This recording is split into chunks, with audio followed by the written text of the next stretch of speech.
Okay, so this video we're now going to take a look at the terms free nerve endings versus non-free nerve endings. And here we're talking about nerves, and we're talking about the nerves that are located in the dermis here. All in the dermis here is what we're talking about, because that's where generally where the nerves are in the skin. Now we also have we're going to put the hypodermis down here. There's the hypodermis. That's not really relevant to what we're talking about here, but just to kind of give you some context. Now, when we say free nerve endings, there's a lot of nerves and things that are in the dermis. So when there's pressure, when there's heat, when there's pain, when all these stuff keeps coming down from the epidermis, these nerves in here react. Now, some of the nerves we talked about earlier, which is the mesnocorpsals. Mesnocorpsals. And these detect touch.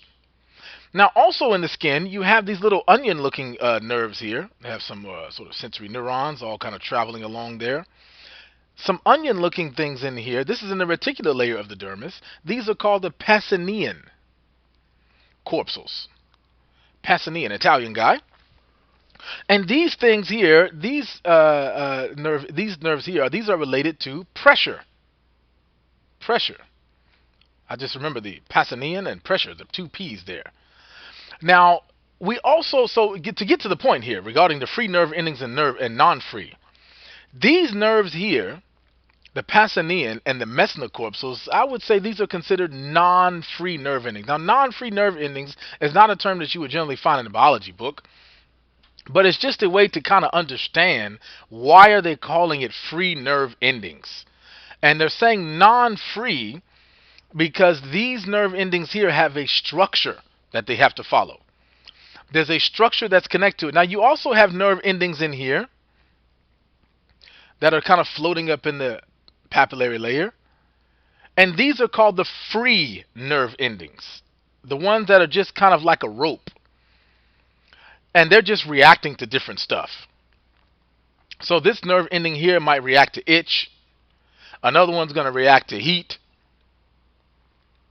Another one will react to pain. Another one will react to being tickled. All this stuff is just going to keep reacting. And these are considered free nerve endings for really two reasons. Let's kind of put the two reasons over here. Two reasons. Number one, they have no central structure. The mesnocorpsals, even though these are very small, the mesnocorpsals here, they have these little, they're attached to each other with these sensory neurons attached. That's reporting to the brain, telling you what's touching you.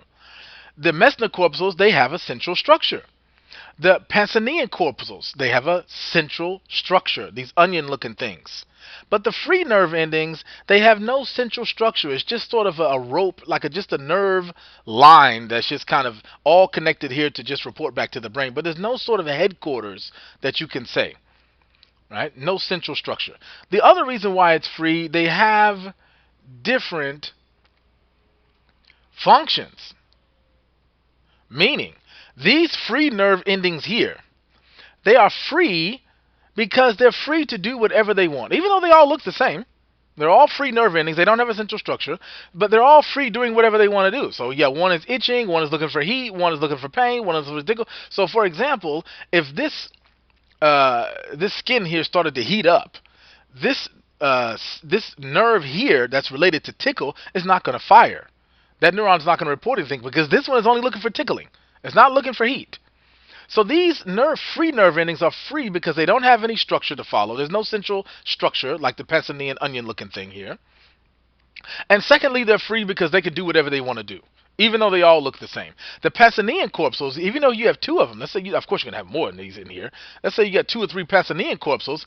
These Pacinian corpuscles, they have to do the same function, meaning they're not free.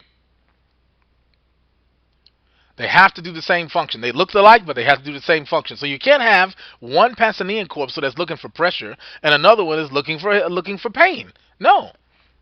Because these Pacinian corpuscles are structured for a specialized job. The free nerve endings are not specialized for a particular, the free nerve endings are specialized for a particular job. This is the main difference why the Pacinian corpuscles, these are non-free. non-free, meaning that they have to follow this central structure that they have, and they have to do the same function. So I hope that was clear. You can leave any comments if that was a little jumbled up there.